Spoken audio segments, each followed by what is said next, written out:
Bien, cositas que pasan. Estaba hablando y el micrófono estaba apagado. Vamos nuevamente a presentar al amigo Lucas Ramiro Pacheco Rovira, nuestro invitado en este segundo bloque de ponencias post Día del Biólogo, en conmemoración a lo que hemos estado haciendo durante esta semana. Lucas Ramiro Pacheco Rovira tiene en estos momentos la tesis de doctorado y está en proceso de alcanzar su titulación, titulado Sistema Socioecológico Pesquero. Tiene un posgrado y maestría oficial en Ciencias, Gestión Pesquera Sostenible. Es egresado de la Universidad Nacional con su título de licenciatura en Biología Animal. Muchas publicaciones científicas, algunas en revisión, otras ya publicadas, indexadas. Dentro del registro de la experiencia laboral, tenemos que ha estado en la Organización de Productores Asociados de Grandes Atuneros Congeladores, Pesquera Calvo, Coiba AIP, Autoridad de los Recursos Acuáticos de Panamá, el PNUD, el CAF y el AMP, Mar Viva, Conservación Internacional, entre otros. Bien, vamos a darle la palabra en este momento y la pantalla al magíster en Ciencias, el compañero Lucas Pacheco. Adelante, Lucas. Hola, buenos días a todos, a los colegas, a los amigos y a la familia que también se ha sumado ahí a la transmisión.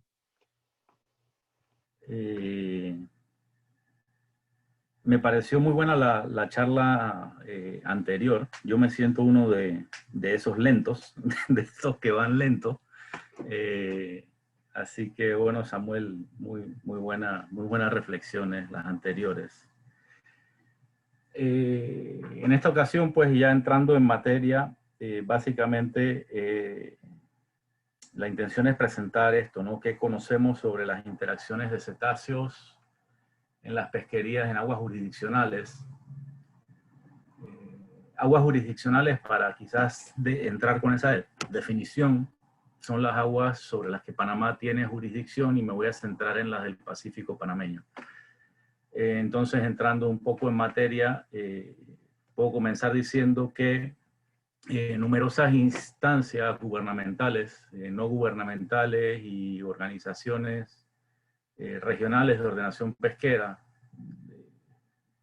de las que Panamá es parte, hay muchas, unas especializadas en algunas especies, pero Panamá es parte de estas organizaciones pesqueras, están haciendo llamados a las autoridades nacionales para tomar medidas de mitigación en cuanto a las capturas incidentales. Entonces, capturas incidentales, para también entrar en esa definición, quiere decir todas estas especies que no son el objetivo de la pesca.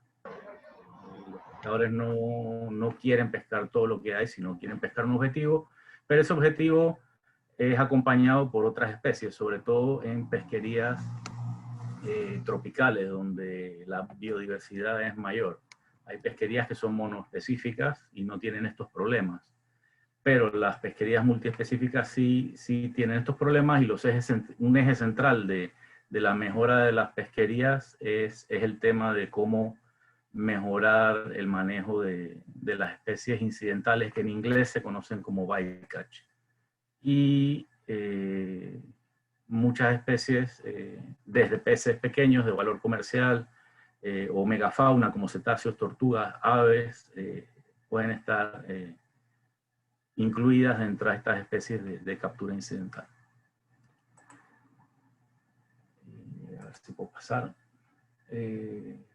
Entonces, bueno, esto es nuestro Panamá, ¿no? A todos nos enseñan que tenemos 75.000 kilómetros cuadrados de territorio terrestre, con todas sus cuencas, pero también tenemos un mar territorial y una zona económica exclusiva, que es sobre la cual nosotros tenemos jurisdicción.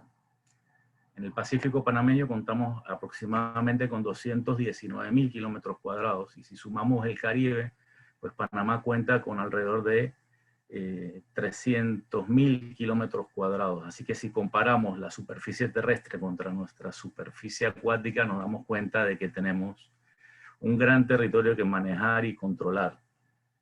y el dominio y control marítimo es bien costoso y complicado. Dentro del Pacífico, que es el área sobre la cual vamos a conversar, en el año 97, Aguilar, en un documento que se publica, menciona que contamos con 23 especies de mamíferos marinos, 18 de estos mamíferos marinos con dientes y 5 de estos, pues, organismos barbados. En la región del Gran Caribe, aunque no nos vamos a ocupar de ello, la UNEP en el 2001 menciona que se registran unas 19 especies en esa subregión 2 a la cual Panamá permanece. En el Pacífico panameño también se desarrollan entonces el 95% de las pesquerías comerciales. Esto lo menciona FAO en el 2007 en un perfil que ellos generan cada cierto tiempo. Y encontramos pues las pesquerías industriales, las de pequeña escala, y además las recreativas, deportivas y las de subsistencia. Por lo tanto, el Pacífico pues es donde quizás mayor interacción con mamíferos marinos puedan tener nuestras pesquerías a nivel general. Como decía hace un rato, el tema de las presiones y los llamados a atención desde organismos internacionales o estados. Uno de estos es el Marine Mammal Protection Act, que es la ley de protección de mamíferos marinos de Estados Unidos. Esa ley le prohíbe a los estadounidenses en sus aguas cazar, acosar, capturar o matar mamíferos marinos. Y le prohíbe también a los estadounidenses hacerlo en alta mar. Alta mar son las aguas que quedan fuera de la jurisdicción de cualquier país. Son las áreas fuera de las 200 millas para los países que han firmado CONVEMAR. Entonces, esa ley desde 1972 incluyó una exención de la prohibición de la pesca comercial. Esa ley fue enmendada en 1994 y se crearon entonces unas disposiciones específicas tendientes a la reducción de esa captura incidental. Entonces, a partir de ese momento, Estados Unidos, a través de su Departamento Oceanográfico y Atmosférico y el Departamento de Pesquerías y Vida Silvestre, empezaron a implementar monitoreos a través de diversas formas. Una de esas formas son los observadores científicos pesqueros. ¿Para qué? Para estimar la mortalidad y las lesiones graves, porque tenemos que conocer el problema antes de poder plantear una solución. Entonces, en el 2017, con fundamento a esa norma, y esto es un poco la importancia del tema, Estados Unidos establece disposiciones a las importaciones de los países de origen de estos recursos acuáticos y estableció una moratoria de 5 años para que estos países que exportan recursos pesqueros a Estados Unidos adecuaran sus sistemas de monitoreo y sus sistemas de seguimiento para que pudieran entonces estimar esa mortalidad o esas lesiones o esas interacciones que tienen sus pesquerías con mamíferos marinos en función de esa exportación. Así que bueno, como vemos, este tema de capturas incidentales se viene trabajando ya desde los 90. Autores como Albertson, Muroski, Pop, Hall y etcétera, muchos más, mencionan que es uno de los problemas quizás más importantes. Y entonces esta es la importancia de generar esa información para poder estimar realmente el impacto. Ya entrando en cuáles son las pesquerías que operan en el área del Pacífico y por ende en el área de Panamá, probablemente la que en primera instancia... hay unos micrófonos encendidos. Probablemente en primera instancia la pesquería de cerco atunero es una de las que mejor registrada tenga las interacciones con mamíferos marinos, sobre todo en el Océano Pacífico. Esta gráfica que ven aquí empieza en 1979. Ese es un barco típico atunero con redes de cerco. Entonces, por temas estadísticos, la CIAT categoriza en principio tres tipos de operaciones pesqueras. Aquí le llamamos lances. Un lance, la definición de un lance es una operación pesquera completa. Es echar el equipo al agua y recogerlo. Entonces, la CIAT categoriza 3 tipos de lances. Uno de ellos es lance asociado a mamíferos marinos. Todos los atunes tropicales se asocian con manadas de delfines de distintas especies en el Pacífico, y una forma de capturar el atún que nosotros consumimos en lata es a través de la captura de las manadas. Luego hay todo un proceso de liberación de estas manadas para embarcar el atún. Otra forma de pescar el atún es en brisas, que son los cardúmenes no asociados. Los cardúmenes de atún pueden estar libres y aparecen estacionalmente y en temporadas y en áreas geográficas definidas.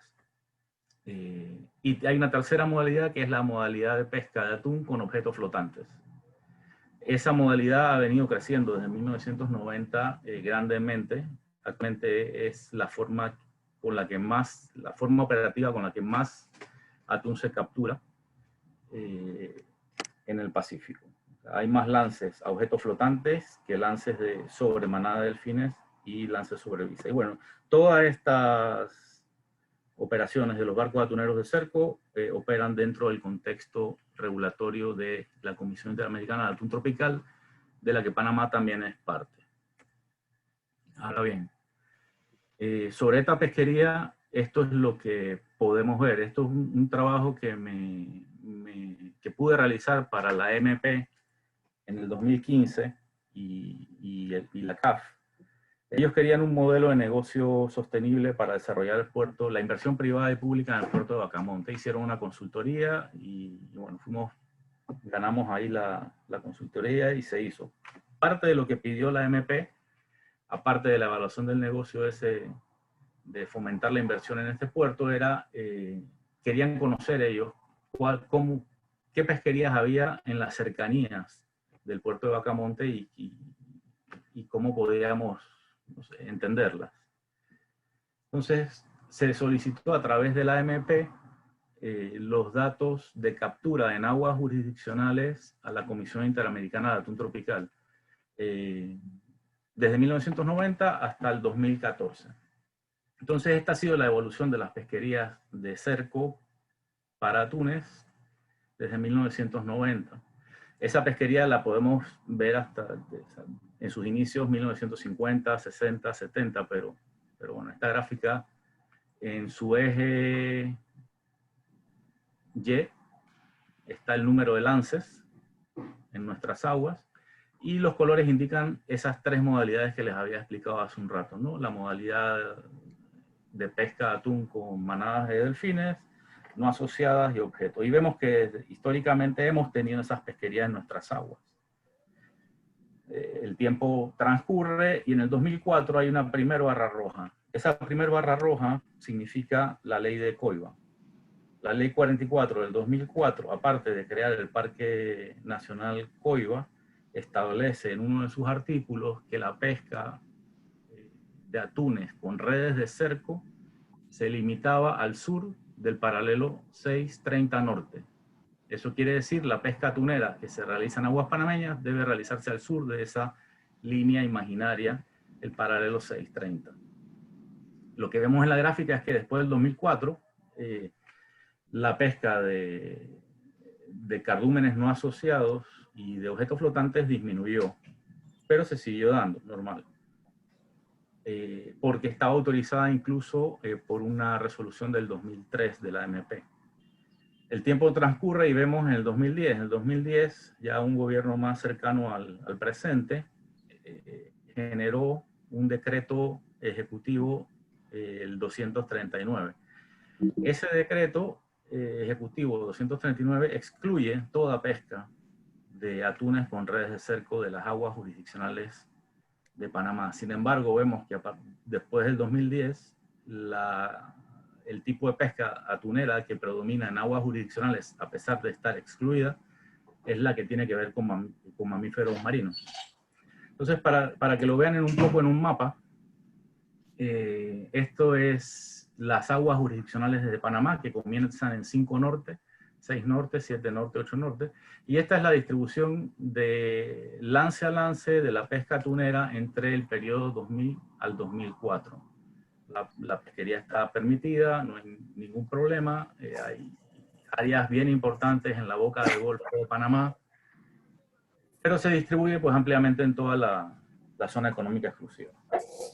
En el periodo 2005-2009, cuando ya entró en vigor la ley del Parque Coiba, esta es la línea del 630 que se traza. En teoría, y basándonos en la norma, todo lo que está aquí arriba no debió haber existido. ¿Por qué? Porque la ley del Parque Coiba establece que toda la actividad atunera debe ser por debajo de esta línea. O sea, estos que están puntos amarillos aquí están bien. Los que están en rojo ya no están, digamos, pescando siguiendo la norma nacional panameña. En el periodo 2010-2014, recuerden que en el 2010 se genera un decreto que excluye esta pesquería de nuestras aguas. Pues lo que se nota es que la pesquería sigue dándose. Sigue dándose. Este trabajo se entregó en el 2015. Pero bueno, yo quedé ahí un poco interesado por ver qué pasa, ¿no? Cómo nuestras leyes nacionales, cómo podemos hacer las leyes que generamos en papel, porque luego hay que aplicarlas. ¿Cómo hacemos para que esto se cumpla? Esto igual ha sido mencionado en varias oportunidades en foros de la Comisión Interamericana, pero no es la función de la Comisión Interamericana de Atún Tropical hacer cumplir las normas panameñas. Panamá tiene que encargarse de esto. Yo le seguí un poco la pista a través de, ya no tenía más información del 2015, 16, 17, pero a través de la Comisión Interamericana, pues uno puede darle seguimiento a estas cosas. Y lo que pude notar es, pues, que en el 2015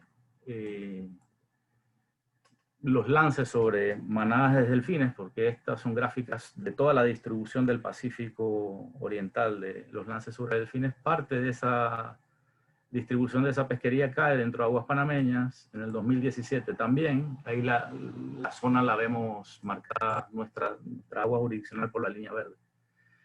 Entonces, como ven, hay lances dentro de nuestra jurisdicción, a pesar de que todavía lo tenemos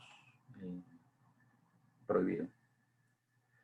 Más reciente, y esto lo, digamos, para ejemplificarlo, lo busqué entonces en los datos públicos.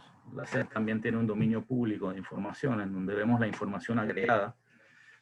Pues también se sigue mostrando que entre 2018 y 2019 la pesca atunera de cerco, principalmente sobre manadas de mamíferos marinos, sigue ocurriendo sobre todo en este triángulo, el triángulo en la esquinita sudoeste de nuestras aguas jurisdiccionales, a donde generalmente nuestra capacidad de patrullaje no llega. Pero es interesante que los datos sí están recopilados por un programa de observadores de un organismo internacional. Otra forma de ver qué es lo que pasa con esta pesquería es un nuevo sistema que se llama Global Fishing Watch. Ellos registran y tienen una plataforma donde muestran la actividad de los barcos en función de la transmisión por un sistema que se llama AIS, que es un sistema de transmisión automática diseñado para evitar colisiones. Entonces, lo que yo pienso es que todos los barcos que están entrando a pescar dentro de nuestras aguas jurisdiccionales son de bandera extranjera, porque Panamá tiene su propio sistema que es monitoreado por la autoridad. Entonces, si fueran barcos panameños, la autoridad debería verlos. Por lo tanto, los barcos que están entrando no llevan la bandera panameña. Y bueno, y no están cumpliendo nuestras normas tampoco. Y ahora lo que se ve es que están desconectando incluso el sistema AIS. Esto es algo bastante frecuente. Esto es una operación normal de un barco cerquero X. Y lo que estábamos viendo ahora es que dejan de transmitir. Entonces aquí queda un vacío. Pero en este triángulo de aquí está pasando esa actividad y bueno, ahora pasa un poco inadvertida incluso en esta plataforma que es bastante nueva. Y que mientras exista la migración de atún en nuestras aguas, pues esto va a ser una tentación para las flotas entrar. Así que los países tienen que ir ajustando, ¿no?, todo su sistema de monitoreo. Para dejar de lado esa pesquería de cerco, que ya vimos lo que ocurre con ella, solamente presenté en función de cantidad de lances, ¿no? El impacto o la interacción con mamíferos marinos ya es información que debe solicitarse, ¿no? El tema de los tamaños de manadas que capturan, las especies de manadas que capturan, mortalidad incidental o liberaciones, todo eso es otra. Sabemos que la actividad se da, pero no el impacto real, no lo hemos evaluado. Con respecto a otro tipo de pesquería, entre 2004 y 2010 se llevó a cabo un programa de recopilación de información en la pesca palangrera, que es otro arte de pesca. Este arte de pesca es pasivo, utilizan anzuelos, no son redes, y pescan diversos organismos pelágicos y demersales. Entonces, lo que les quiero mostrar aquí es el trabajo que se pudo hacer con estas organizaciones, OFCF, WWF y la CIAT, y como instancias nacionales participaron la AMP y ARAP. AMP participó porque esto inició en el 2004, recordemos que la ARAP se crea en el 2006. Entonces lo que se pudo mostrar con ese programa fue que en la pesca palangrera también hay una modalidad de pesca que trabaja con esas manadas de delfines que llevan atún. Los puntos amarillos significan lances dirigidos al atún que fueron realizados en presencia de mamíferos marinos. Es una modalidad pues, que no se había registrado hasta el momento, pero existe. Los pescadores panameños, al ver que el atún se asocia con manadas de delfines, pues utiliza los delfines como señas para capturar entonces el atún. Cuando queremos analizar esas dos modalidades de pesca atunera, la normal y la que ocurre con manadas de delfines, vemos que hay diferencias grandes. Entonces son dos tipos de operación completamente distintas, con el mismo objetivo. Cuando se pesca atún asociado a delfines, se utilizan mucho menos anzuelos, los artes de pesca permanecen menos tiempo en el agua, y también los lances ocurren más espaciados en el tiempo. En promedio se utilizaron 115 anzuelos para esos lances asociados a delfines, mientras que el promedio es de 600, con un rango de 45 a 1300 anzuelos, a veces más, en la pesca de atún sin asocio con manadas de mamíferos marinos. Esta gráfica nos muestra la diferencia operativa de esas dos modalidades. Ven que el 2016 es más entrecortado, pues cada una de estas rayas es un lance. La parte amarilla es el tiempo, esto está en función del tiempo, y cada uno de estos es un lance pesquero. Entonces, en función del tiempo, las barras amarillas es el tiempo que demora echar el agua al arte, la parte azul es lo que demora el arte en el agua, y la parte rosada es el tiempo que demora la recogida con las capturas. Cuando vemos unas gráficas de dispersión de puntos, vemos que los lances a delfines, pues sí, duran menos y usan mucho menos anzuelos. Aquí está el cúmulo de puntos aquí, y estos son ya lances normales. Entonces sí hay diferencias operativas. Les voy a pasar un video aquí de cómo se ve esto en realidad, porque esto es algo que se conoce, pero no todo el mundo tiene la oportunidad de verlo. Así que este es un video cortito.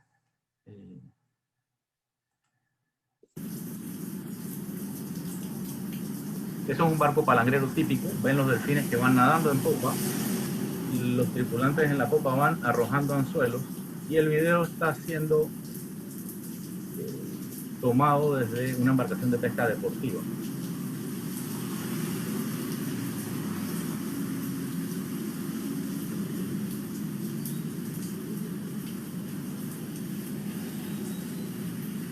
Y ahí picó un atún en el barco de pesca deportiva, un atún que iba asociado con manadas de delfines.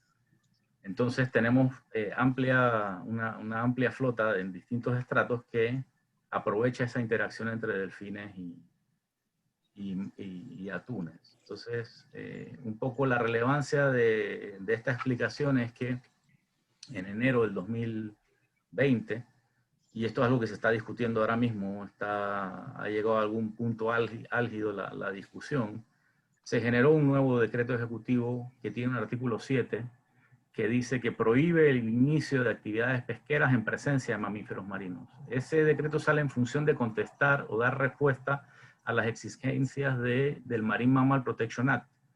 Pero lo que se redactó fue una prohibición de realizar esas actividades que en realidad se realizan en el mar y que bueno, eso representa realmente un reto porque las autoridades no tienen toda la capacidad de estar en el mar todo el tiempo.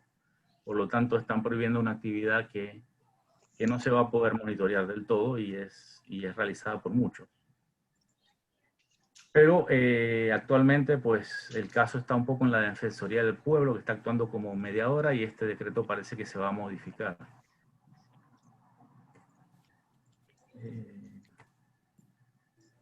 Entonces, en la variante esta operativa de lances sobre atunes aleta amarilla, el programa este de observadores que le contaba sobre palangres no registró, no observó ninguna captura de delfines. Lo que quiere decir que esa captura, esa operación pesquera asociada a manadas de delfines todavía no ha demostrado que tiene un impacto en cuanto a mortalidad o producir heridas sobre estos animales. Sin embargo, pues la pesca palangrera sí se pudo evaluar en los otros tipos de operación palangrera el impacto de captura por unidad de esfuerzo de bycatch de 0.004 mamíferos marinos, delfines, por cada 1000 anzuelos. En pesquería, el esfuerzo pesquero se mide en capturas por unidad de esfuerzo. En el caso del palangre se hace tantas capturas por tanta cantidad de anzuelos. Pueden ser un anzuelo, pueden ser 10.000 anzuelos. En otros tipos de arte de pesca, la captura por unidad de esfuerzo se mide, por ejemplo, en tiempo, etcétera, etcétera. Entonces, lo importante de esto es resaltar que esa actividad que se realiza no constituye, o por lo menos hasta lo observado entre 2004 y 2010, una presión, digamos, que ponga en riesgo la conservación de los mamíferos marinos que tenemos en nuestras aguas por parte del palangre.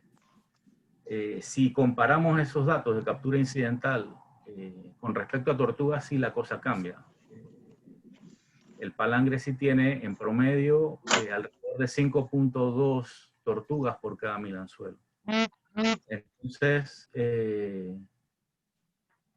son miles de veces menos la cantidad o el impacto que podría generar esa actividad sobre mamíferos marinos que sobre otros organismos. Para ir moviéndonos en esto, por registros en video y comunicaciones personales se ha podido conocer que en el arrastre, y se desconoce la frecuencia, también podría existir una interacción. Existe un video del 2017 que fue tomado por un turista en los ferries que iba a Las Perlas. Y luego en la operación de cerco pelágico, pues hay un reporte de CD Pesca en 2010 donde dice que existe interacción con tortugas, delfines, incluyendo el delfín moteado, el Estenella atenuata, que tienden a ser liberados. Y también pues interacciones con aves marinas y tales como pelícanos y cormoranes.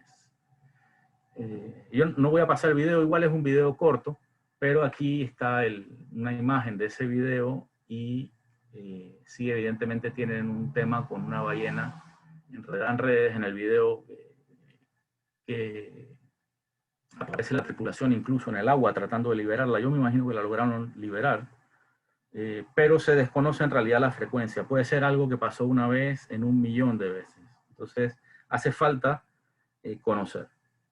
Entonces, no pongo el video porque como esto se está grabando, luego yo no quiero que quede fuera de contexto, porque estos son temas bastante delicados, ¿no? Pero sí hay algunos reportes de este tipo.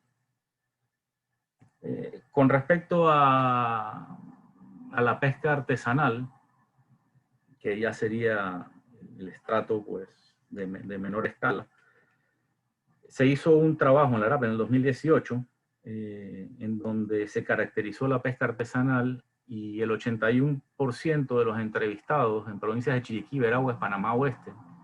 Las otras provincias se entrevistaron en las otras fases, pero estoy mostrando esta nada más.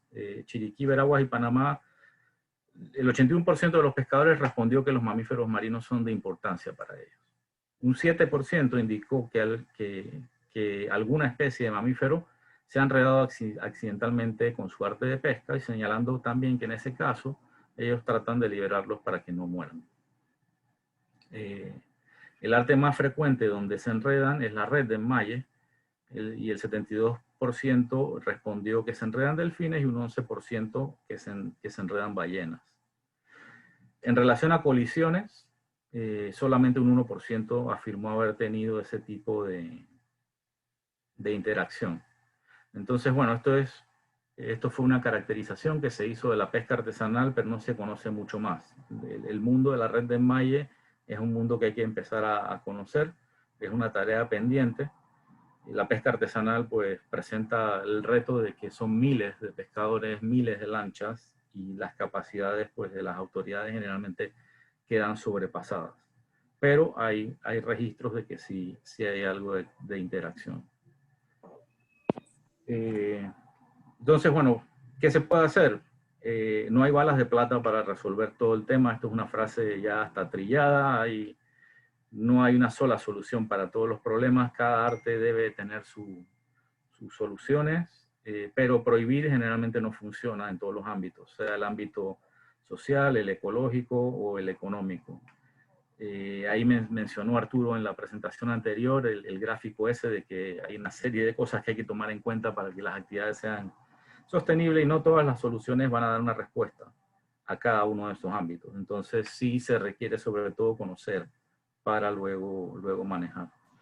Entonces se requiere eso, evaluaciones interdisciplinares, contar con la información relevante y actualizada. Y el hecho de prohibir pues genera una situación de que luego, si tienes la actividad y lo has prohibido, ¿cómo lo investigas? Porque al final tendrías que investigar una actividad prohibida y esto le crea un conflicto al investigador. No puedes investigar, es complicado investigar algo que es prohibido. Así que bueno, hay unas alternativas. Hall propuso en el 90 unas curvas de reducción. Esto es un ejemplo de curvas de reducción de captura, tomando en cuenta la escala espacio-temporal. Si analizamos espacio-temporalmente las capturas, podemos ver que si se deja de pescar en algunas temporadas y en algunos sitios de mayor agregación de capturas incidentales, en este caso tortugas, pues la industria pesquera podría llegar a perder un 5% de capturas por no pescar en algunas áreas, pero el dejar de pescar en esas áreas podría llegar a un porcentaje de reducción de un 20%. Entonces eso podría ser el inicio de una solución. Y si se le agregan otras cosas como incentivos a los pescadores o cambios de equipos, como se ha hecho anteriormente, pues uno podría ir perfilando mejor gestión. Ahora mismo está en marcha un proyecto en colaboración con Ecopacífico y otros investigadores de la Universidad de Washington, y queremos eso, evaluar y generar una serie de documentos en donde se puedan evaluar posibles alternativas, ¿no? Y para eso estamos generando unas correlaciones, porque es más fácil trabajar el tema si no hubiera correlación, por ejemplo, entre la captura objetivo y la captura incidental. Uno podría decir, ok, cerramos esta área y no vamos a afectar. Entonces, la solución va a ser más sencilla mientras menos correlación encontremos entre estas especies. Así que estamos empezando con eso. Y finalmente, pues, tenemos que entender que en el marco de las limitaciones técnicas, administrativas y sobre todo presupuestarias de las autoridades, y dado que existe la interacción, y que pocas veces son registradas, pues son retos grandes, ¿no?, que tienen nuestras administraciones para entonces gestionar bien nuestras pesquerías en función de las presiones de mercado o en función de requisitos internacionales. Y bueno, lo importante es eso, que se deben generar conocimientos actualizados que permitan tomar decisiones. Así que yo termino aquí. Bien, Lucas, muchísimas gracias. Contactos y reacciones, preguntas, y eso lo vemos cuando se puedan ver por chat, como estamos haciendo. Muchísimas gracias por compartir, Lucas, este tema bastante interesante, otra de las líneas dentro de las ciencias biológicas, el sector pesquero. Solamente un comentario que coloca la compañera Lai, cumplir las leyes. Ojalá eso tenga resonancia. ¿Quién las hace cumplir? no solamente aquí, es con todos los temas a nivel nacional, en todo lo que se refiere a leyes, siempre hay ocasiones en donde no se hacen cumplir cuando no quieren y cuando sí, entonces lo aplican sin necesidad de haberles faltado a dichas normas. Bien, vamos inmediatamente a hacer la transición con el siguiente ponente. Él es el colega, compañero Mir Rodríguez Lombardo. Él es licenciado en biología con especialización en botánica. En Panamá ha trabajado por 15 años con la Fundación Almanaque Azul, dedicada a proteger la diversidad cultural y biológica en el territorio panameño a través de la educación y la investigación. También trabaja como oficial de comunicaciones en los barcos de Greenpeace en expediciones alrededor del mundo. En este momento vamos a dejar que también él comente parte del trabajo que viene desarrollando. Mir, en este momento, nada más por cuestión de que la gente sepa, ¿estás desde dónde? ¿Estás acá en Panamá o estás en México? México, donde vivo aquí hace 4 años. Estás en México, perfecto. Entonces, podemos decir que tenemos el ponente internacional. Justamente como lo habíamos comentado, el Colegio de Biólogos está trayendo a profesionales de calibre nacional e internacional de muy alta formación. Y en este caso vamos a contar con la gran experiencia de Mir. Mir, adelante. ¿Qué tal, colegas y colegas? Gracias por la invitación. La verdad es que me encanta poder estar en este evento del Copiopa. Y con todo poquito tiempo voy a pasar directo a lo que tengo que hablar. Y tengo una serie de problemas técnicos, así que vamos a ver cómo me va. Avísenme, por favor, si pueden ver mi pantalla. ¿Se ve mi pantalla ahora? Sí se ve. Ok. Bueno. Entonces, yo en Panamá trabajo en un proyecto, estoy en un proyecto que está un poco truncado por la pandemia, que es en lo que realmente se podría decir que soy especialista, si soy especialista en algo que tiene algún cartografía comunitaria. Sin embargo, como yo estaba integrado recientemente de esta expedición a la Antártida, me pareció que eso podía ser más interesante para los colegas. Entonces, quiero decirles desde el principio que yo no soy el científico de esta expedición, yo no soy el científico de esta expedición, yo juego un papel de apoyo. Y voy a decir mis conclusiones desde el principio para que lo tengamos en cuenta. El apoyo técnico a los científicos, que es una de las cosas que yo hice en esta expedición como oficial de comunicación electrónica, etcétera, es esencial. Ahí detrás del crédito que se llevan los científicos que llegan a alguna conclusión famosa, hay un montón de gente, que son los técnicos de laboratorio, los técnicos de equipo, etcétera. Entonces es algo que a veces se nos olvida y es bueno estar en esa posición para tomarlo en cuenta. Otra cosa, metodología que permite investigación oportunista por personas con poco entrenamiento es algo muy interesante para nosotros, especialmente en el ámbito de la ecología. Es imposible tener fondos y capacidad para recogerlo todo, entonces es muy interesante poder llegar a esas metodologías y ahora más adelante vamos a ver. Y esto es algo que entra también en lo que llaman ciencia científica, perdón, ciencia ciudadana. Hay metodologías así, pueden ser usadas por cualquier persona, entonces es algo que puede ser de utilidad para nosotros. Finalmente, no es fácil encontrar maneras de conjugar ciencia y activismo. Yo soy científico y soy activista y pues les puedo decir por experiencia que no es algo fácil. Estas rayitas que están saliendo aquí están muy interesantes, pero no las estoy viendo yo. Ok. 3% de los océanos globales están protegidos. Lo que ahora estamos viendo en la presentación, Lucas, todas las normas que existen en Panamá. En Panamá tenemos nuestras áreas protegidas más grandes, están en nuestros mares, en nuestras zonas económicas exclusivas. Sin embargo, 2/3 de los océanos del mundo están en aguas internacionales. Apenas el 3% o el 1% de esas 2/3 están protegidos. Entonces, el objetivo de Greenpeace es un tratado global de océanos y protección para al menos 30% de los mares, ¿verdad? ¿Cómo se va a hacer cumplir esto, etcétera? Esas son otras preguntas, son otros 500 pesos. Y pues sería interesante, pues en otro charla hablar. Esta es más o menos la propuesta de Greenpeace de 30% de protección, ¿ya?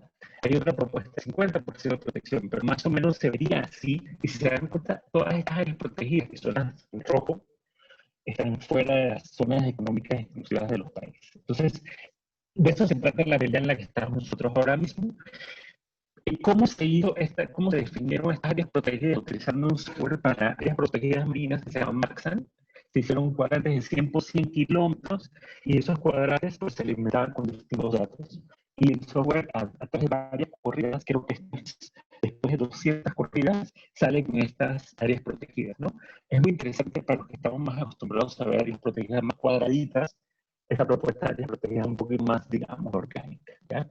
Entonces, como una manera de empezar a poner, o de empezar a poner en el tapete esto, organizamos una expedición de polo a polo, ¿ya?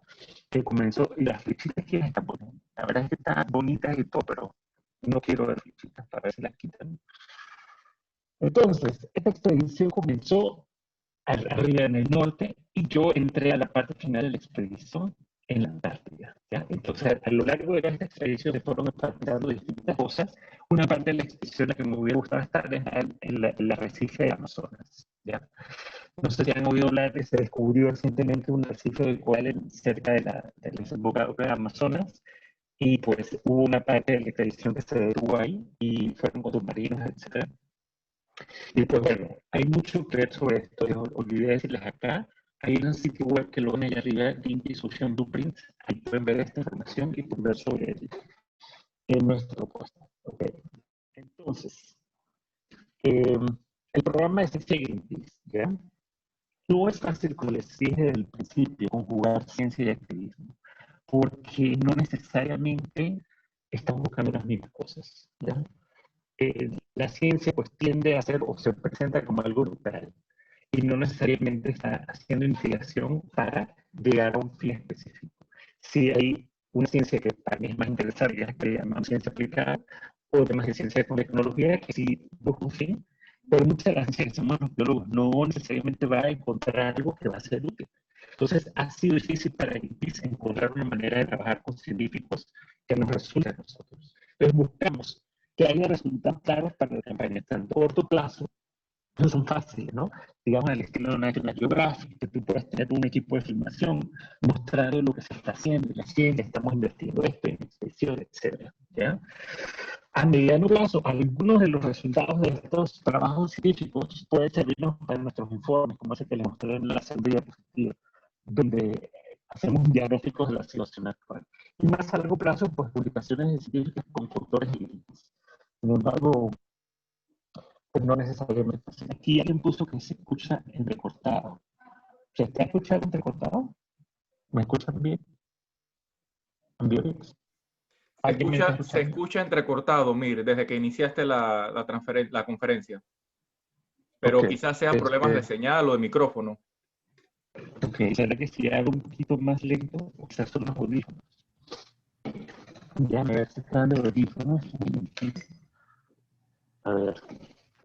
Bueno, lo que va a pasar es que se va a quitar mi imagen, porque voy a quitar una de las dos transmisiones que estoy haciendo. A ver.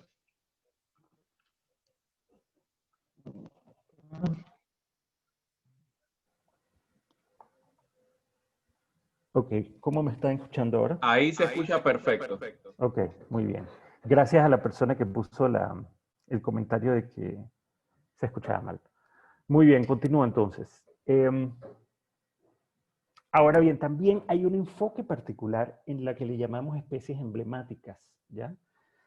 Las ballenas, los delfines, ¿ya? Los mamíferos marinos. Y afortunadamente hoy en día podemos decir que los tiburones son especies emblemáticas. En el pasado a ninguno de nosotros se nos hubiera ocurrido que la gente podía llegar a querer a los tiburones.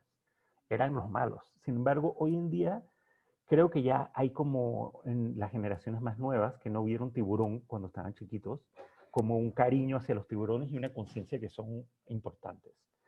Estas especies emblemáticas son clave para el trabajo de los activistas, ¿no? Resulta que otra especie emblemática son las abejas. Las abejas también se han dado cuenta que incitan simpatía de parte de la gente. Pero bueno, las ballenas, delfines y tiburones son depredadores en la cima de la cadena trófica y son indicadores valiosos para saber dónde puede ser interesante conservar. Entonces, estas especies emblemáticas es algo que también supongo que puede ayudar a los científicos a buscar fondos, ¿ya? scienceunit.greenpeace.org para los que están interesados en el trabajo de la unidad de ciencia de Greenpeace. Entonces, bueno, nos fuimos para la Antártida, que ahí la ven, ¿no? Mucho hielo. La verdad es que visualmente muy bonita. La Antártida es un continente, está en la parte de abajo de la Tierra, si le podemos decir de alguna manera. Debido a las proyecciones cartográficas que nosotros usamos, casi siempre está invisible o visible de una manera muy distorsionada, pero es un continente donde no hay asentamientos humanos naturales, ahí hay solamente bases militares o bases de investigación. Nosotros específicamente trabajamos en esta parte de la Antártida, en la parte que está más cerca de Argentina, la península Antártida, ¿ya? Otra cosa interesante de la Antártida que hay que decir es que es un territorio sin estados, ¿no? Cuando tú llegas allá y pisas, tú no estás en ningún país, ¿no? O sea que no hay leyes de profesiones protegidas, todos los biólogos podemos ejercer en la Antártida tranquilamente, no hay ningún país, no hay policías, etcétera. Eso tiene un elemento muy interesante. Pero bueno, aquí trabajamos en esta parte de la Antártida. Les recuerdo entonces una vez más, yo soy técnico, yo no soy científico. Ahí estoy yo soplando una soldadura de una distribución de corriente continua que estaba haciendo. Entonces, todo esto que les voy a contar ahora tiene que ver con la gente que estaba trabajando a mi alrededor. Y pues bueno, en la Antártida, ¿qué piensa la gente? A lo mejor pensarán en osos polares, pero esos no están en la Antártida, están en el norte.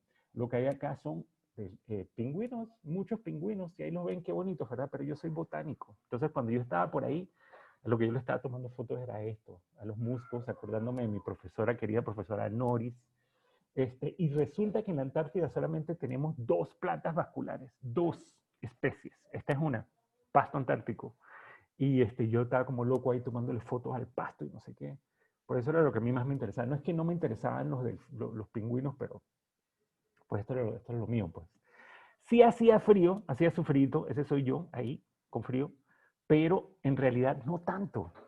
Cuando estábamos nosotros allá se registró una temperatura récord de 18.3 grados en una base militar, base científica de los argentinos. Entonces, la Antártida está recibiendo buena parte de las consecuencias de la emergencia climática que estamos viviendo y lo vimos allá de manera muy dramática.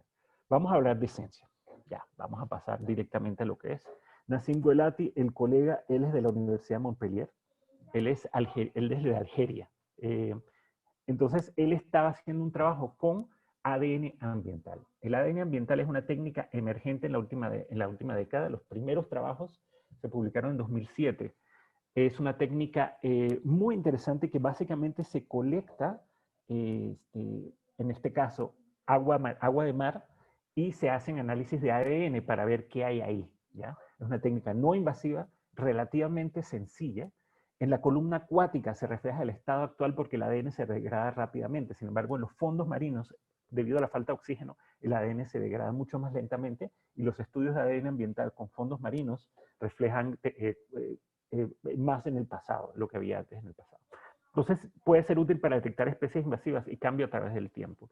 Aquí está Nassim dejando el tubo para el muestreo con una plomada con un peso, y eso que ven a la derecha de él es una bombita, cara como el carajo, cuesta como $3,000, y mala, se dañaba bastante, pero bueno, es una bombita que se puede regular para una velocidad específica, para que bombee grandes cantidades de agua que viene chupada por esta parte y se va para ese filtro que está ahí. Ese filtrito que está ahí, esa es la muestra, ¿ya? Ese filtro posteriormente se le pone un buffer para preservar las muestras, y menos mal que lo hicimos porque esas muestras tenían que irse para un laboratorio en Europa por allá por abril, y ya se imaginan, con el COVID y toda la historia, pudieron mandarlas como hasta julio y aparentemente llegaron bien.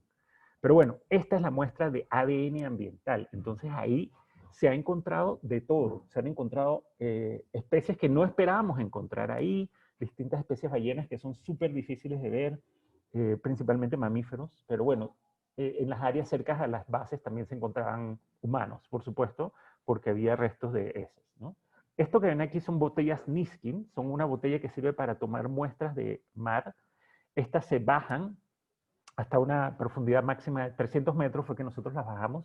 Al llegar abajo se suelta un peso y la botella se cierra. Se sube otra vez y se recoge ese agua, y esas fueron las muestras que hicimos de ADN ambiental en profundidad, al contrario de las otras que les mostré, que eran superficiales. Estas son apenas desde un bote, ¿verdad? Superficiales. Y las otras eran de profundidad. Ahora bien, también se tomaron muestras de plancton, ¿ya? Se tomaban una agua así como ven ahí, se pasaba por un filtro y ese filtro se recogía y se guardaba, ¿ya? Específicamente aquí ven, en estos tubitos es donde nosotros guardábamos los filtritos con las muestras de plancton. Y esa Low Island es una isla que nunca había sido visitada por científicos en la historia. Así es como está la Antártida. Si de alguna vez pueden conseguir fondos o maneras de ir a la Antártida, pues pueden estar seguros que hay un montón de lugares que nunca han sido pisados por científicos, algunos lugares que nunca han sido pisados por seres humanos en general. Ok, otro trabajo más que se hizo fue el avistamiento e identificación de ballenas. Se hicieron más de 100 avistamientos oportunistas con las especies que pueden ver ahí en la pantalla, ¿ya? Y no sé si ustedes saben, pero las ballenas jorobadas pueden ser identificadas a nivel de individuo con sus aletas caudales, como las ven aquí.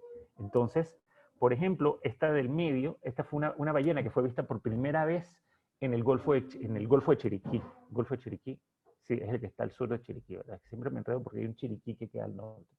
Bueno, ahí en esa parte que queda al sur de la provincia de Chiriquí, ahí fue donde fue avistado por primera vez y la volvieron a ver allá en la Antártida.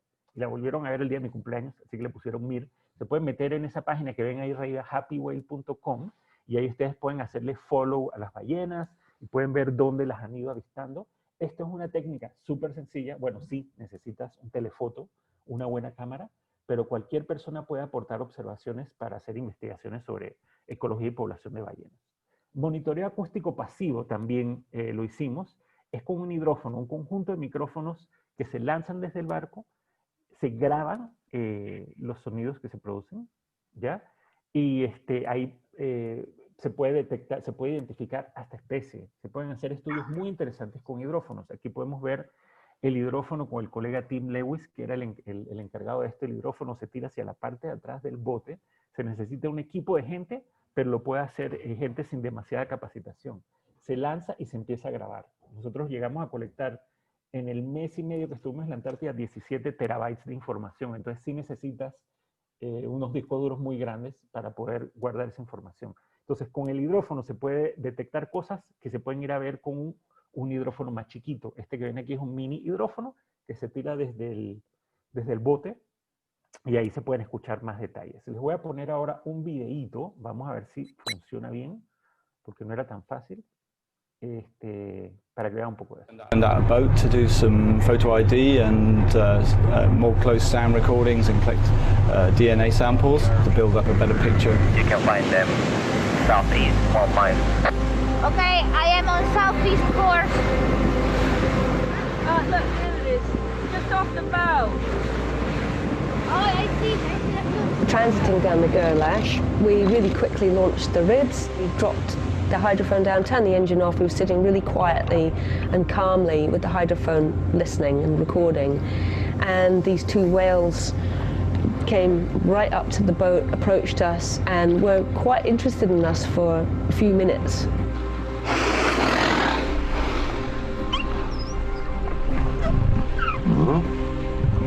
To be able to see whales at close quarters is such a privilege. Very rarely do people on the planet have that ability to see whales like that.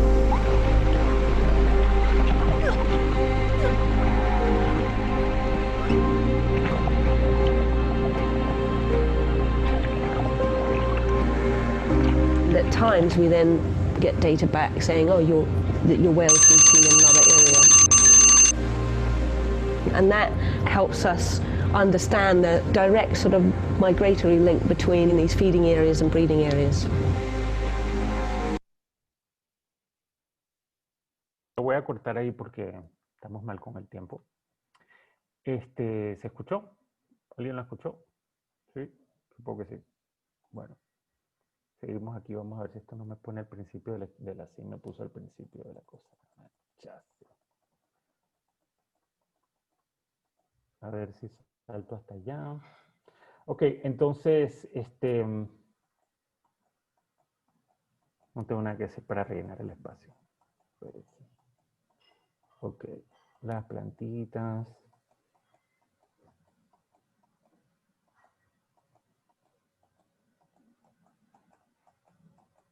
La próxima vez no lo quito de pantalla completa y ya se acabó.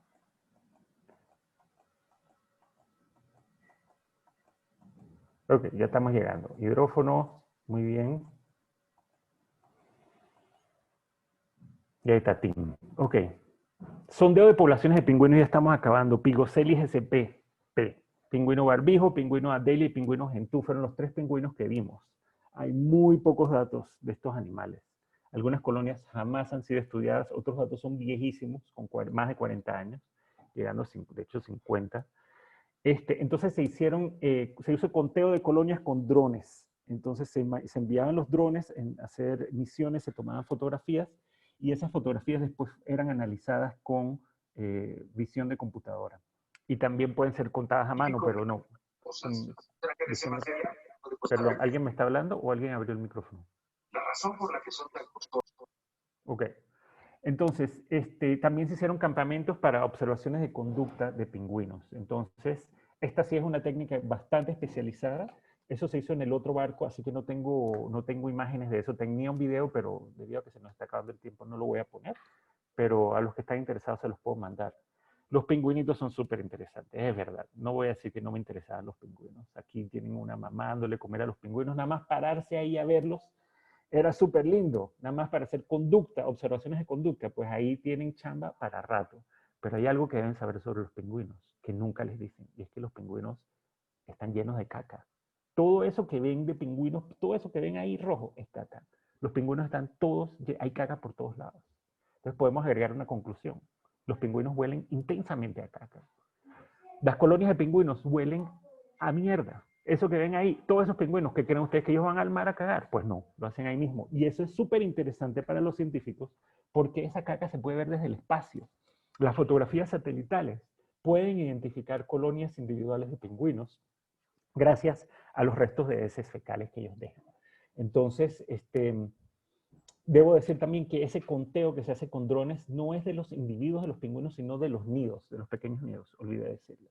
Entonces aquí nos vamos a saltar el video de conteo de pingüinos y vamos directamente a ver si tenemos preguntas y respuestas. Ahí en ese enlace pueden ver algunos de mis artículos sobre ciencia y pues con eso termino. A ver, compañeros y compañeras, si alguien tiene alguna pregunta, aquí estoy escuchando.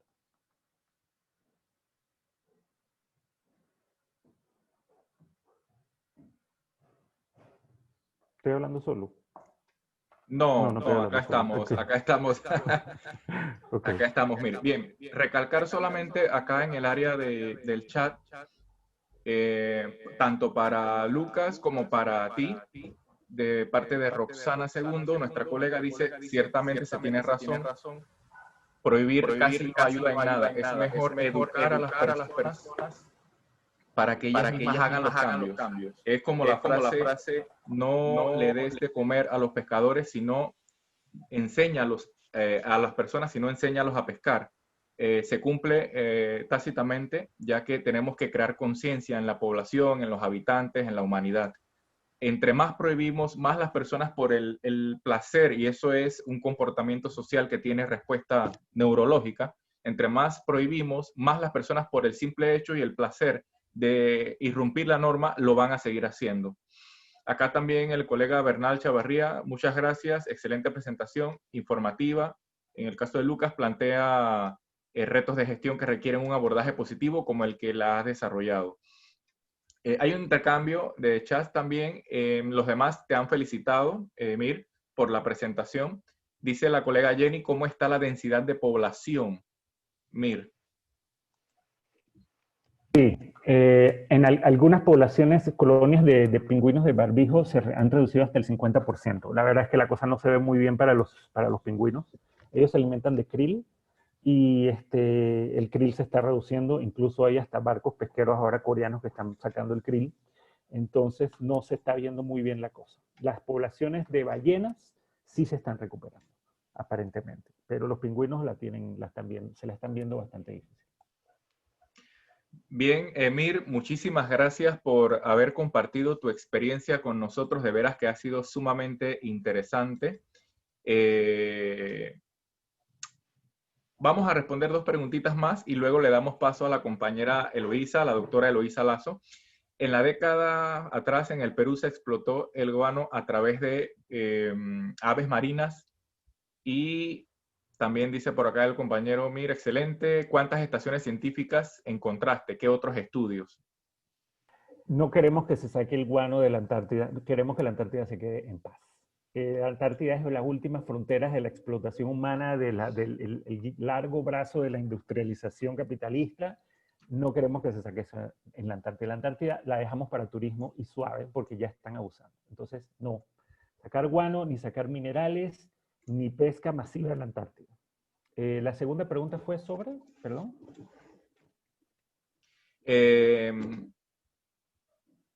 Ya se me olvidó. Sí, ya te la comento. Las estaciones científicas. ¿Qué otros estudios hay? Encontramos varias, nos detuvimos en varias estaciones científicas de los argentinos, que eran las que estaban más accesibles para nosotros. Muchos países tienen estaciones científicas, hay Corea, Rusia, China, Estados Unidos.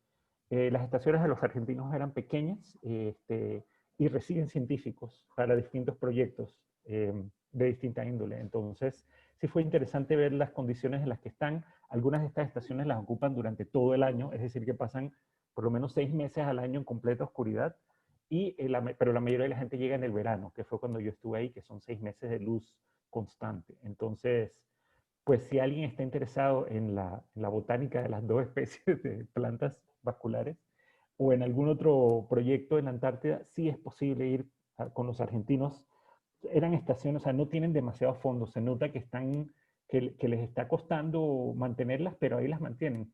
Entonces sí es posible ir a estaciones científicas y hacer proyectos allá en la Antártida. Muy bien, acá nos dicen, Mir, y también es un sentir el que debemos poder expandir más estas charlas.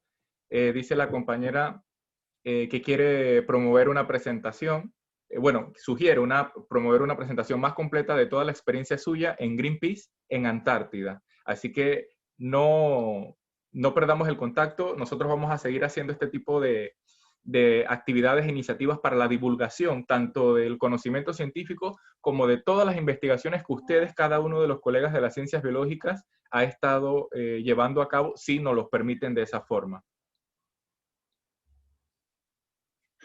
Bien, Súper, vamos. me encantaría, invíteme, aquí estoy disponible. Perfecto, muchísimas gracias, ya tenemos su contacto. Vamos a darle paso inmediatamente, estamos muy bien en el tiempo, estamos en el tiempo justo, a la doctora Eloísa Lazo. Ya puede compartir la pantalla, doctora Eloísa. Un gusto tenerla por acá, también una expositora panameña que nos está platicando desde Colombia, una ponente internacional, colega de las ciencias biológicas. Voy a permitirme hablarles un poquito acerca de la doctora. Ella es bióloga botánica panameña que hizo su licenciatura en la Universidad de Panamá y la maestría en la Universidad de Puerto Rico, el doctorado en la Universidad de Illinois en Urbana-Champaign y una estancia postdoctoral en el Instituto de Investigaciones Tropicales Smithsonian. Actualmente es profesora investigadora de la Universidad de los Andes en Bogotá, Colombia, donde trabaja evaluando cómo el cambio climático afectará a los ecosistemas de alta montaña. Con ustedes les dejamos a la querida doctora Eloísa, que nos va a tener un súper tema para el día de hoy.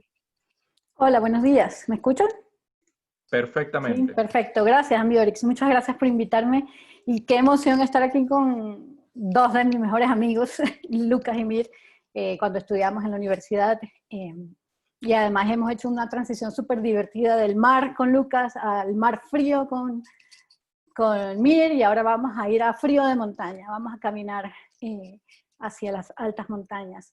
Entonces yo voy a hablar un poquito hoy de cambio climático, más o menos cómo estudiarlo, qué se ha estado haciendo, qué sabemos, y no solamente eso, sino también cómo hacerlo más charla para pandemia, para gente encerrada, que está harta de estar encerrada. Entonces vamos a pasear, vamos a ver muchas cosas que ojalá los lleve a esta montaña y a entender el sitio.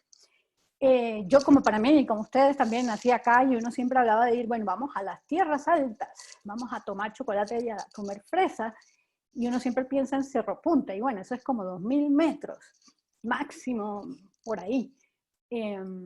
Y esa percepción de alta montaña a mí me cambió cuando me voy a vivir a Bogotá, a 2600, y a trabajar a 3.500, como dicen ellos, 3.500 más cerca de las estrellas.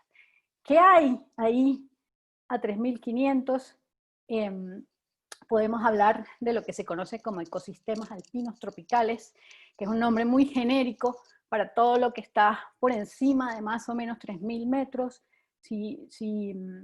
La idea es que básicamente es el ecosistema que está cuando acaba el bosque, cuando acaba la línea arbórea que vemos ahí en la foto de la derecha, ¿sí? Se acaban los árboles y comienza una vegetación más bajita, un poco como lo que mostraba Mir, pero más rica en especies, no tiene solo dos. Y pues es frío, está sobre esa línea arbórea, y cambia mucho dependiendo en qué parte del trópico estemos, pero vamos a estar hablando sobre todo de lo que hay acá en el norte de Sudamérica y también Centroamérica, lo que conocemos como páramos. Y por eso, y aquí esta es la idea de ir a caminar juntos, a pasear un poco el bosque, pónganse las botas y vamos subiendo de lo que está entre 0 y 1.000 metros, más o menos es el bosque tropical, uno conoce ya los árboles grandes, pero si seguimos subiendo esa montaña lentamente, con mucha paciencia, vamos a ver, bueno, esta es una montaña andina, por eso tiene estos nombres, pero básicamente lo que tenemos aquí es el bosque montano. Comienza a ser un poquito más frío, comienza a haber nubes, es otro tipo de vegetación, seguimos subiendo entre 2.000 y 3.000 metros, todavía vemos bosque andino, o bosque montano nuboso, ¿sí? Entonces también cambia las especies, y si nos pasamos de 3.000 metros, comenzamos ya a acercarnos al subpáramo, comienza a haber esa transición de vegetación arbórea, arbustos, a cada vez vegetación más pequeña, y al páramo per se, que es esta imagen de aquí, ya depende de la montaña, puede estar a 3.000, 3.200, más bien 3.500, y cambia un poco dependiendo de las condiciones de la montaña. Y más arriba no siempre vamos a encontrar esto, porque ya las montañas de más de 4.000 metros pues no son tan comunes, pero sí tendríamos un super páramo mucho menos diverso, con más parecido a lo que mostraba Mir. Y si la montaña es suficientemente alta, pues llegamos a las nieves, ¿no? Que ya casi no hay tampoco, porque eso es parte de lo que vamos a hablar, de cómo estos cambios en la montaña van acompañados con una reducción también de esos glaciares. ¿Cómo se ven? Pues para los que no conocen, me gusta por eso poner un par de imágenes que se sientan metidos, inmersos en el páramo. Algo muy típico son estas rosetas muy grandes, como esta que está aquí, es una puya, es una bromelia. La foto de la derecha pues pueden ver más el tamaño, ¿no? Ahí estoy yo, ¿sí? Lo grande que puede ser. Algunas zonas se mantienen bastante inundadas, esos suelos son muy llenos en carbono y materia orgánica, entonces parte de los servicios que dan van relacionados a eso. Pero es muy variable espacialmente, en otras áreas vamos a ver más, sobre todo pajonales como esto, con plantas cojines, arbustos, es precioso. O áreas como estas, ya estos están todos en flor, ¿sí? Estas rosetas que vemos aquí son lo más típico del páramo de Sudamérica, al menos de los andinos, porque en Costa Rica y Panamá no hay, son unas asteráceas, ¿sí? Y que aquí los vemos en más detalle, otras más grandes. Lo típico de este tipo de páramos son estas rosetas gigantes, ¿sí? Espeletias. Y todo lo que ven aquí abajo del cuerpo son hojas muertas que quedan ahí para proteger del frío a esa vegetación. Ok, ¿y por qué páramos? ¿Qué nos interesa de la alta montaña? Pues por lo menos los páramos tienen varios servicios importantes ecosistémicos, uno de ellos es la provisión de agua. Millones de personas dependen de este servicio, del agua que llega a varias ciudades suramericanas, ¿sí? Más o menos el cálculo es que ellos pueden proveer de 2 a 3 litros por segundo por kilómetro cuadrado, ¿sí? ¿Y por qué hacen eso? Pues tienen muchas características de la vegetación y por eso es que es tan importante entender que si esa vegetación cambia, ese servicio también se va, ¿sí? Mucha de esa vegetación es así peluda, puede atrapar el agua de la neblina y liberarla lentamente. También tenemos un montón de esfagno, por ejemplo este que está aquí, vamos a ver si sale el videito, ¿sí? Esta vez, si uno, aquí agarrando un poco, uno lo aprieta, y si ven toda el agua que suelta, ¿sí? Tiene la capacidad de retener 16, 26 veces su peso en agua, es una gran esponja, y a veces tienes metros y metros de esto en el páramo, entonces se imagina perfectamente cómo funcionan como una esponja fantástica, que va liberando esa agua poco a poco, y que si esa vegetación no existiera, pues ese servicio de proveer agua no se reduce o desaparece del todo. Otro servicio menos conocido quizás es que también son importantísimos reservorios de carbono, que ahora es un tema crucial con el cambio climático, el aumento de CO2 en la atmósfera, cómo hacemos para disminuir esa liberación o cómo por lo menos no aumentarla, ¿no? Y por ejemplo, los páramos históricamente allá arriba, 3.000 y pico de metros, han estado sujetos a temperaturas bajas, ¿sí? Entonces las temperaturas pueden, pues antes podían llegar hasta -9 tranquilamente, ahora ya estamos viendo un poco más calor que antes, las mínimas en algunos sitios ahora son -2, ¿sí?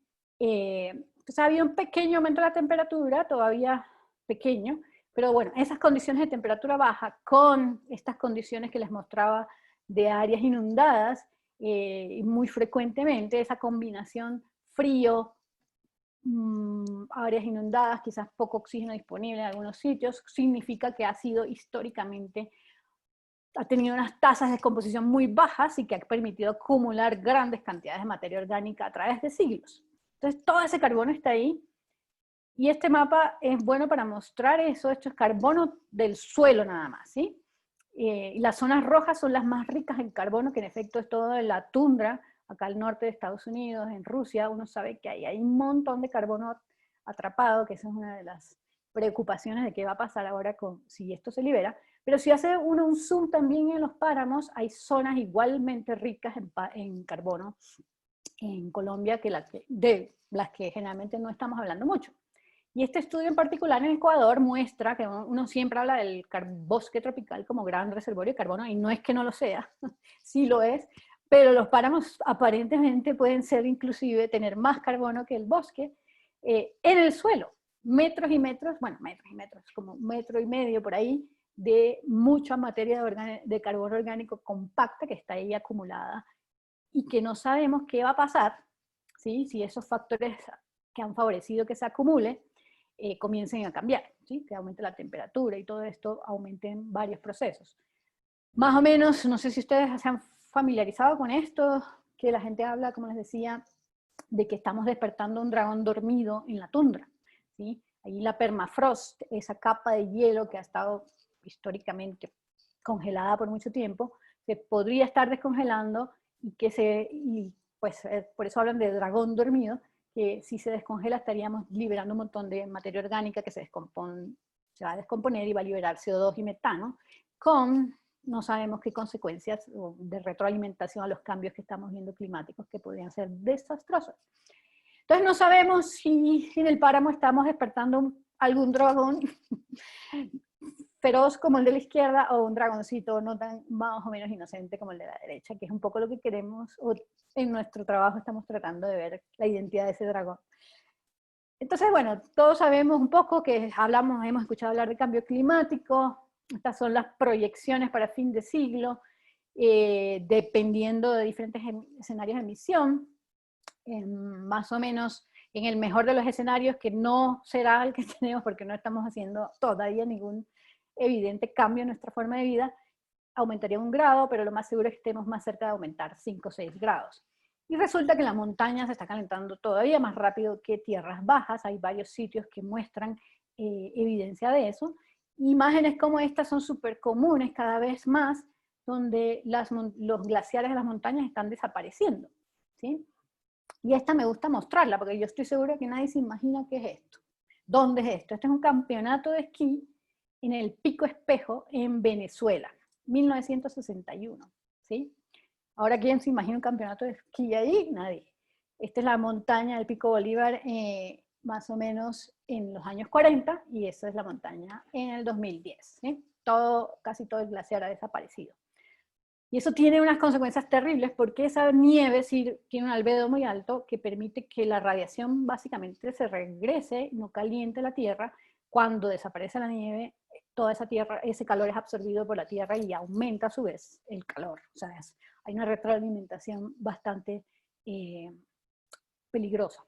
Entonces, ¿qué va a pasar? Pues nada, hay un poco de teorías. La teoría es que quizás todo comienza a moverse para arriba. Si uno no se imagina las plantas caminando o corriendo, pero sí, no es que ellas caminen, pero tienen semillas, van a dispersarse, sus descendientes van subiendo poco a poco. Y la idea es que en el escenario ideal como en este, uno se imagina todos los ecosistemas subiendo juntos, y eso no va a pasar.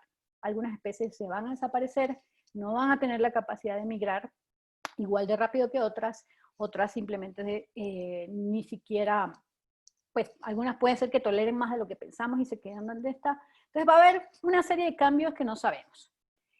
¿Cómo empezar a entender esto? Los cambios climáticos, un acercamiento es viendo datos históricos, ¿sí? Entonces ha habido montones de exploraciones de botánicos a la alta montaña, algunos muy bien documentados, y ver qué veían ellos entonces y qué hay ahora.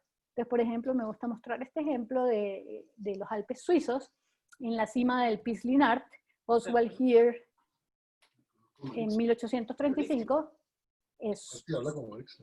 ¿Aló? Habla como Ana María más que Marisa. ¿Hay alguien con micrófono? En la cima encuentran una sola especie, más o menos como 1000.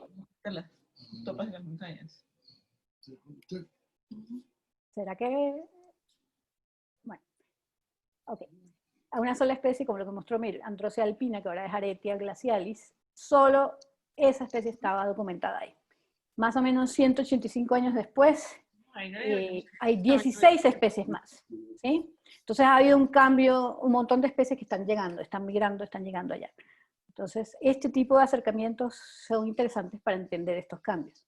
Otra cosa que se está haciendo a nivel de todo el mundo, pues, son las redes de parcelas. Existe esta red de Gloria, por ejemplo. Todos estos puntos son parcelas diferentes que ellos tienen. Ahora también empezaron a hacer parcelas en Sudamérica. Las más viejas son de Europa. Y algunas llevan casi 20 años mirando cómo está cambiando esa vegetación, ¿no? Esas parcelas aquí, cómo está cambiando la temperatura. Y, como les decía, no caminan las plantas, pero sí, el dato que ha mostrado aquí de 66 montañas en Europa muestran que más o menos han subido de casi 3 metros en los últimos 7 años. Entonces, hay ese desplazamiento de especies. Y estos datos también de toda Europa, de varias montañas de Europa, de como 302 sitios, también nos muestra sistemáticamente en todos lados la rayita negra de arriba, el aumento en temperatura, que va acompañado con un aumento en la riqueza, o sea, más especies llegando. Hasta ahora es muy claro que se están calentando, la vegetación está cambiando, pero no sabemos qué consecuencias tiene eso, ¿sí? ¿Cuál es, en términos no solo de la biodiversidad, sino en el funcionamiento de esos ecosistemas?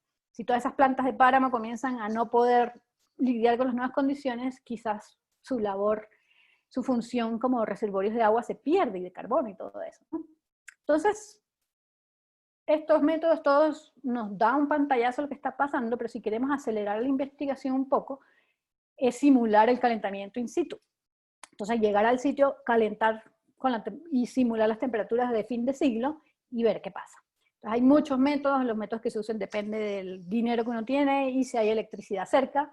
Entonces, lámparas infrarrojas, pues necesitas fuentes de poder. En alta montaña generalmente se usan estas cámaras a cielo abierto, las OTC, porque no necesitan electricidad, perdón. Pero miren esta red, este mapa no es tan nuevo, hay unos pocos sitios más, pero si se fijan no hay ningún trabajo en los trópicos, no había, ahora vamos a ver algunos, casi nada en los trópicos que esté probando este tipo de experimentos, si bien los trópicos, como muestra este mapa, son los que van probablemente, bueno, aparte de la tundra, los que experimentarán cambios mucho más grandes de clima con respecto a lo que hay hoy. Entonces ya hay, como les decía, en el bosque tropical hay 2 experimentos así con cables y lámparas infrarrojas y bueno, una combinación de cosas en Panamá y en Puerto Rico. Pero volviendo a las montañas, si uno se recuerda aquí, este es todos los Andes, pasando por Colombia, etcétera, tenemos una de las extensiones más grandes de bosque tropical alpino. Hablamos de más de 3.500 especies, 60% endémicas, o sea, no están en ninguna otra parte. Si se pierden ahí, se jodió, no van a estar más, ¿sí?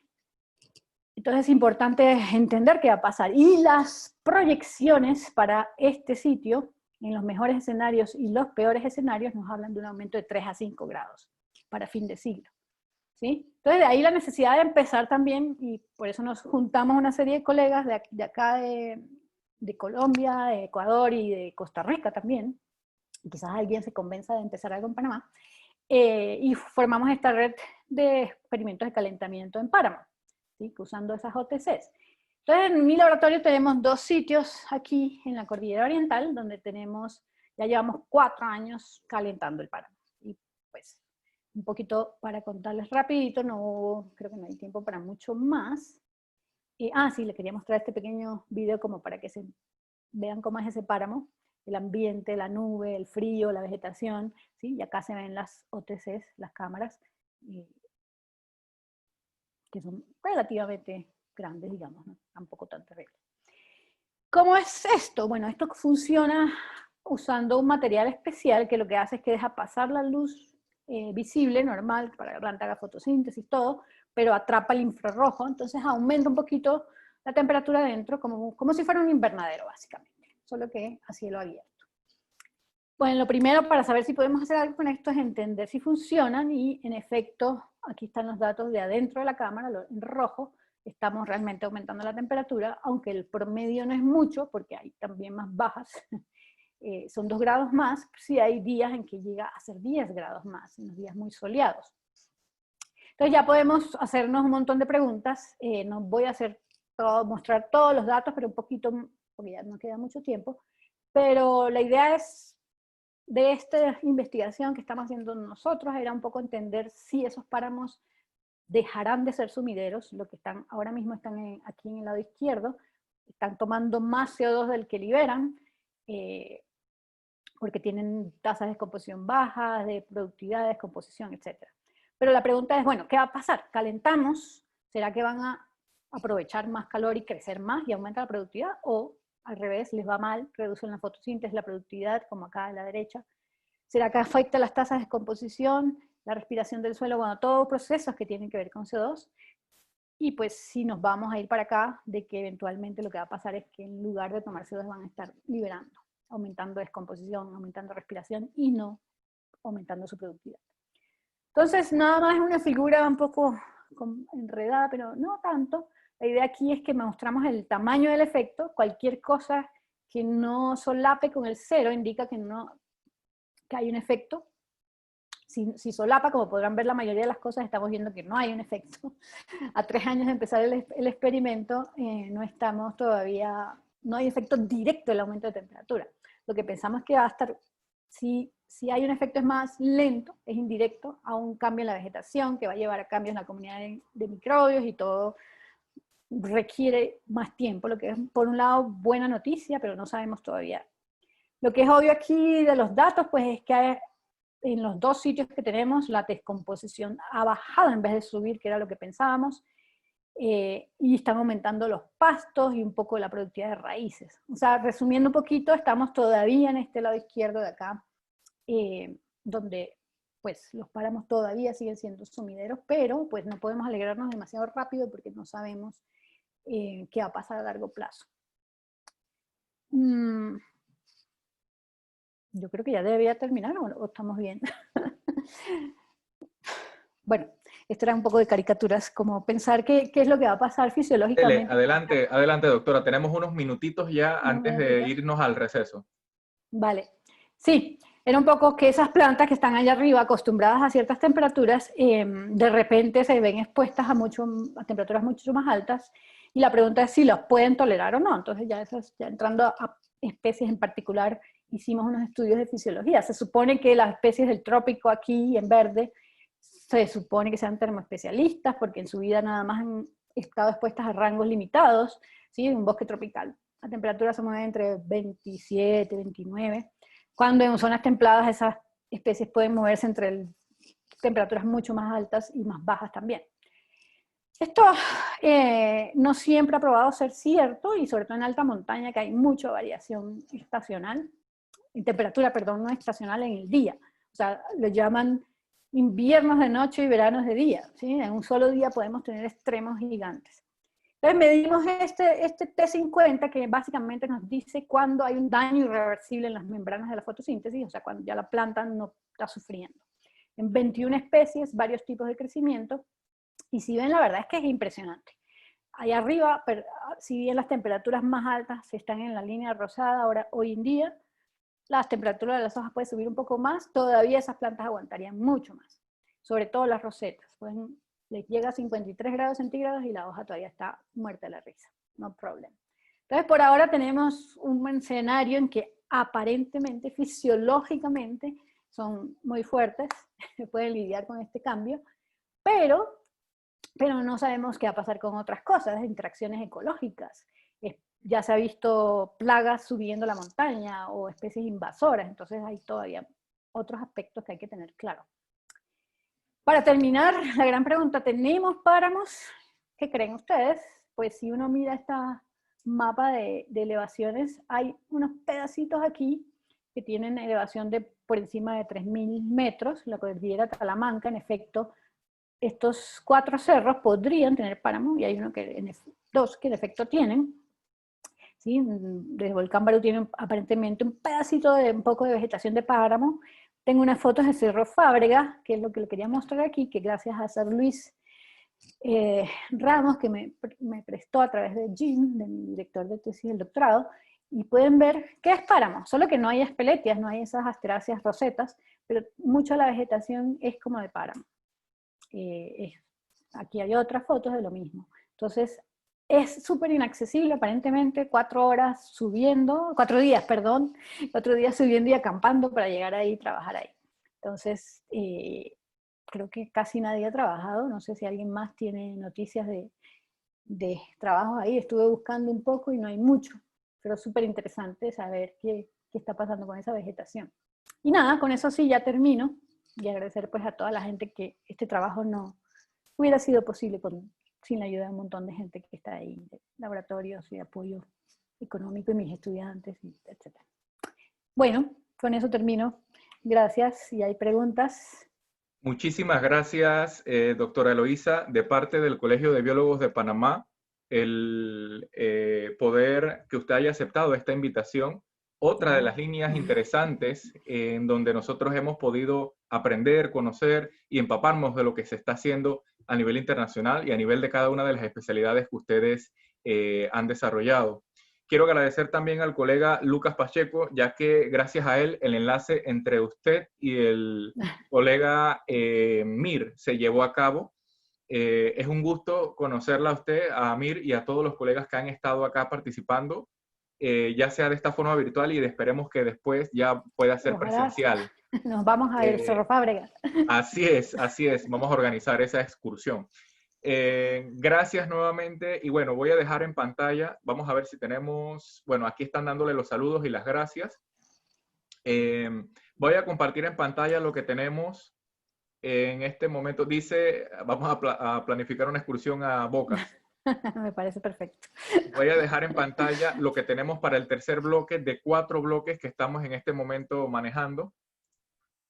Vamos a dejarlo, vamos a tener un receso de 20 minutos para que puedan comer algo y nos acompañen durante las demás exposiciones. Aquí bien, tenemos los dos primeros bloques. Tenemos ahora el fin del bloque 2, que es este, y vamos a empezar con el bloque 3 a las 12:30 con el compañero Guillermo Fadul, que nos va a hablar acerca de ciencia ciudadana y vida silvestre. Luego el compañero Alfredo Lanuza, entomólogo, acerca de los insectos como indicadores. Y algo técnico, algo bastante interesante con relación al SARS-CoV-2, la doctora Sandra López, directora del IGORGAS. Así que vamos a hacer un breve periodo de descanso y volvemos en 30 minutos. Aquí les dejo las imágenes para las demás conferencias que vienen. Nos vemos al ratito. Un abrazo.